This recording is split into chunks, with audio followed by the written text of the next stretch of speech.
नमस्कार, एक न्यूज़ 24 देख रहे हैं आप और मैं हूं आपके साथ तान्या सिंह।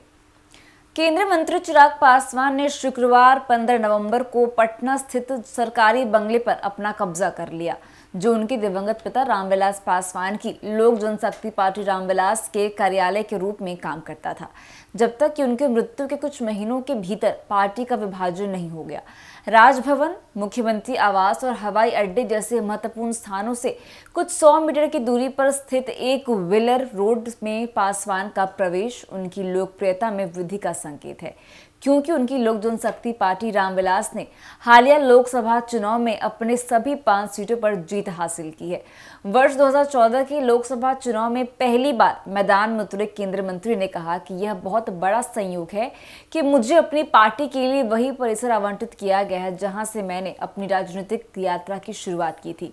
हालांकि चिराग पासवान ने कहा कि उन्होंने बंगले को वापस लेने पर कभी जोर नहीं दिया था, जब तक कि हाल ही में उनके अलग हुए चाचा पशुपति कुमार पारस की राष्ट्रीय लोक जनशक्ति पार्टी ने इस पर कब्जा नहीं कर लिया था, जिसके विद्रोह के कारण उनके दिवंगत पिता द्वारा स्थापित पार्टी यानी कि लोक जनशक्ति पार्टी में विभाजन हो गया था। हालांकि चिराग पासवान ने कहा कि मैं ऐसा व्यक्ति नहीं हूं जो किसी के खिलाफ शिकायत रखूं। वास्तव में इस घर की मेरी यादों में हमेशा चाचा के साथ बिताए गए यादगार पल शामिल रहेंगे। यह उनकी अपनी बनाई परिस्थितियों के कारण है कि हम अब अलग हो चुके हैं। उल्लेखनीय है कि लोजपा में विभाजन के बाद पारस को केंद्रीय मंत्रिमंडल में भी जगह मिल गई और बिहार में नीतीश कुमार सरकार, जो उस समय चिराग पासवान के पीछे लगी हुई थी, ने जल्द ही से यह बंगला उनकी पार्टी को आवंटित कर दिया। हालांकि जब 2024 के चुनाव नजदीक आए तो श्री पारस का भाग्य स्पष्ट रूप से खत्म हो चुका था, क्योंकि भाजपा के नेतृत्व वाले एनडीए ने उनके भतीजे को अपना समर्थन दे दिया था, जिन्हें दिवंगत पासवान का गढ़ माने जाने वाले हाजीपुर की सीट भी दे दी गई थी।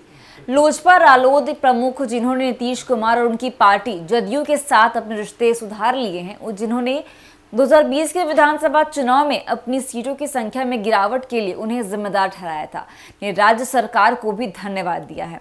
आपको बता दें कि चिराग पासवान ने कहा कि पिछले 3 वर्षों से मेरी पार्टी बिना किसी उचित कार्यालय के मेरे पटना स्थित आवास से काम कर रही थी।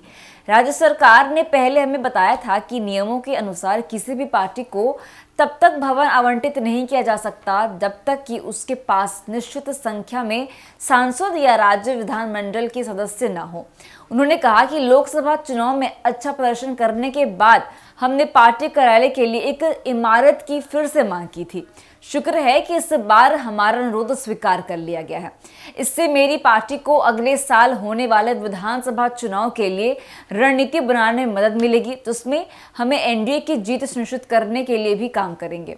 वहीं आपको बता दें कि इस पूरे विषय में चिराग पासवान ने अपनी रणनीति पूरे तरीके से तैयार कर ली है। अब देखना दिलचस्प होगा कि चिराग पासवान का अगला निर्णय क्या होता है। तो फिलहाल के लिए बस इतना ही। ऐसी तमाम खबरों के लिए देखते रहिए न्यूज़ 24। धन्यवाद।